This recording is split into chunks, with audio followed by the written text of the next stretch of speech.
kita emang teman dari masa kecil yang emang punya ya sedikit cita-cita pengen berwirausaha kali. Halo semuanya, perkenalkan aku Valen dari KMW FEB Undip.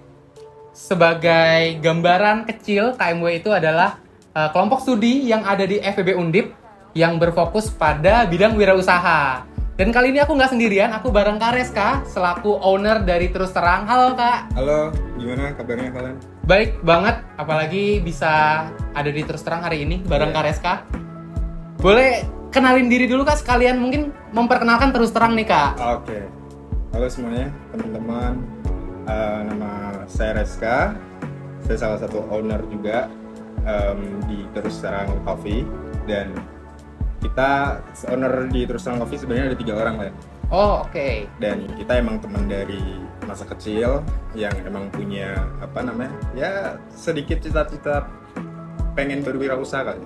Dan akhirnya emang interestnya di food and beverage, dan waktu kita coba untuk desain portfolio, investor lumayan tertarik. Waktu itu masih hype banget tuh kopi. Di tahun akhir-akhir 2020 kita coba untuk menyempurnakan modal dan jadiin coffee shop Terus Terang.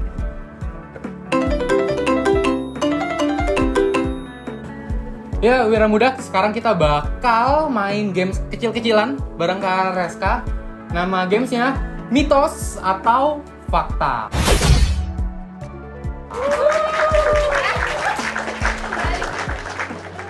Ya, nanti kita bakal dapat pertanyaan Kak dari teman-teman. Yeah. Terus nanti kita bakal jawab sesuai ya menurut kita nih, itu fakta atau mitos.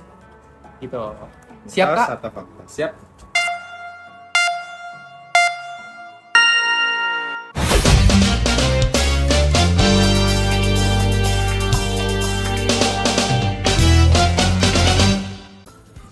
Mitos atau fakta, bisnis butuh modal banyak. 1, 2, 3. Mitos. Bareng nih Kak. Yeah. Kalau dari Kakak sendiri, kenapa Kak bisa bilang mitos Kak? Sebenarnya sesimpel modal terbesarnya itu emang kuantitas diri kita sih. Ini nggak peres atau klise ya, tapi karena benar ilmu pengetahuan yang kita punya, terus referensi yang kita dapat, informasi yang kita dapat itu sebenarnya modal juga buat dan itu yang terbesar sebenarnya. Dan banyak juga teman-teman yang dia bergantung awalnya dari jasanya dia sendiri, ngumpulin modalnya dari situ, akhirnya dikembangin kemana-mana itu banyak banget. Sebenarnya poinnya keep going aja sih, go ahead. Modal nggak selalu tentang uang ya Kak ya. Diri kita juga modal ya Kak sebenarnya Kak. Ya kalau ada pemodal, alhamdulillah ya. Alhamdulillah banget. Yang penting dieksekusi se-efektif dan efisien mungkin aja, sama mungkin mitigasi. Iya, aku setuju juga sih Kak. Soalnya di perkuliahan sendiri kan ada PMW ya, kalau teman-teman tahu.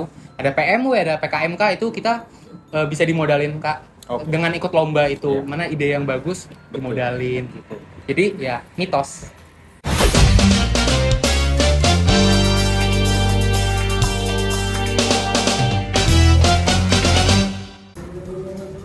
Mitos atau fakta?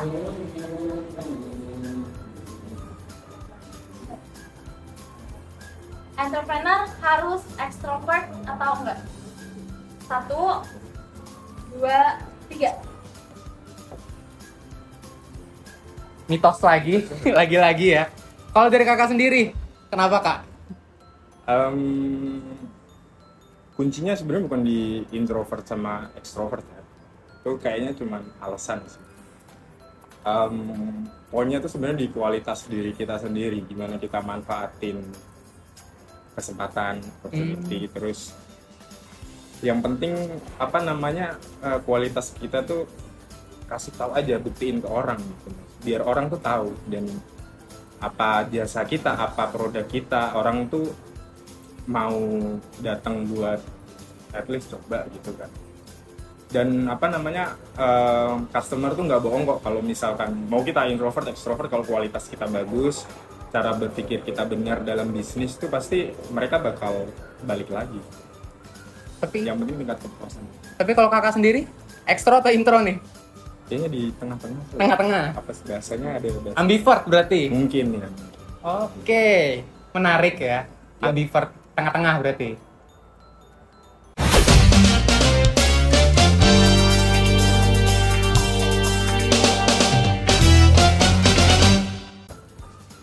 Mitos atau fakta? Wirausaha harus out of the box. 1, Out of the box. 2, 3. Fakta lagi. Wah, beda nih kali ini. Aku mitos. Kalau kakak, kenapa kakak? Fakta. Iya, apa namanya, kalau buat aku personal ya, bisnis itu emang harus dibalut sama kreatif sih.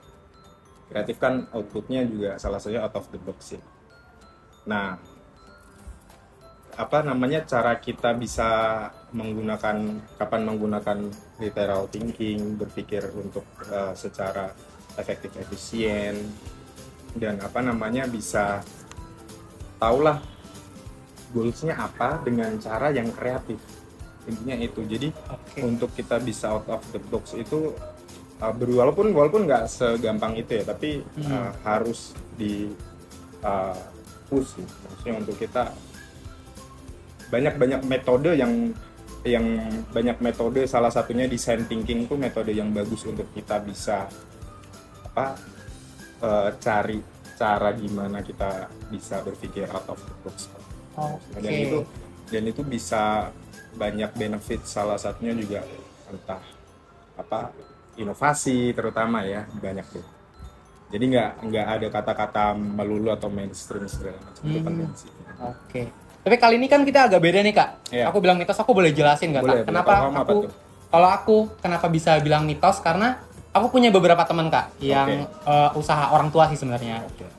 Dia tuh kayak cuman pengusaha telur tapi kaya raya banget.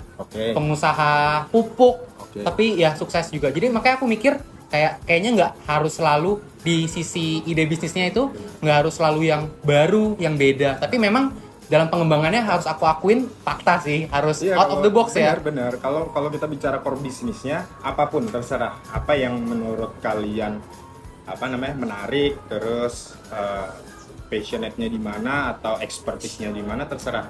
Tapi waktu kita ngembangin atau maintain itu out of the box perlu, kalau enggak kita bakal kesenggol sama kompetitor pasti. Dan itu memang terus terang struggle banget sih di situ. Memang kita emang sampai mengagendakan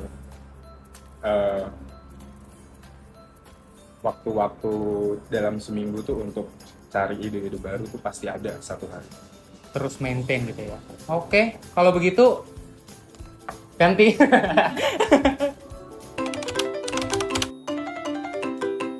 Kita sebagai penutup mau tanya nih kak, kira-kira saran buat para wira muda di luar sana yang mau mulai bisnis tuh apa sih kak?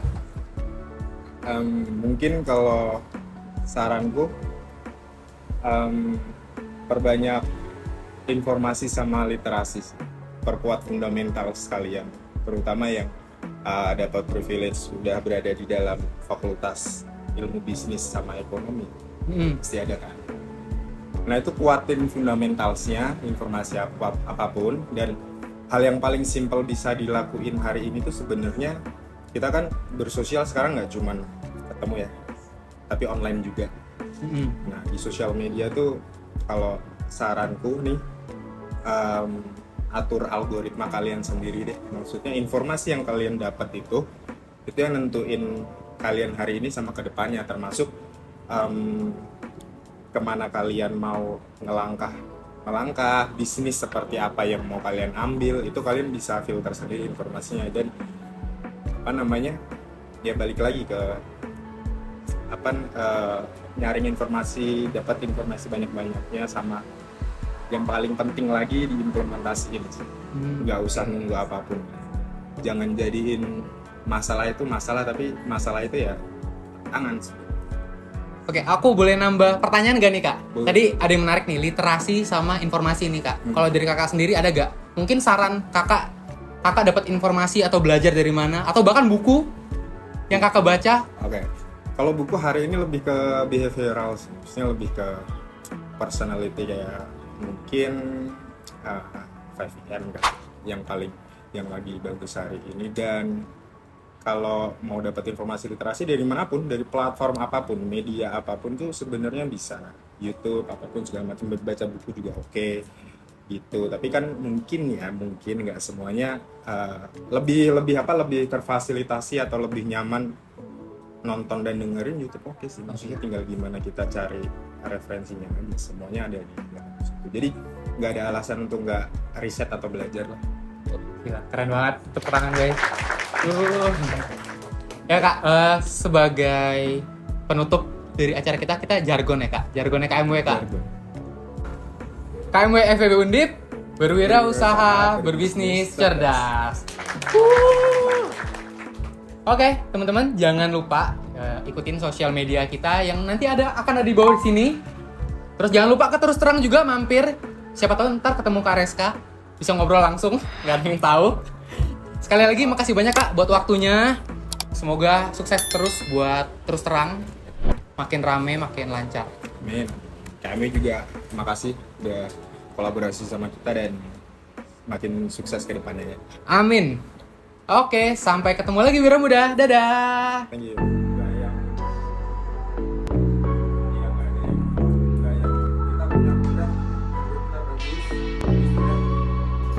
Terus maintain. Oke, kalau begitu ganti.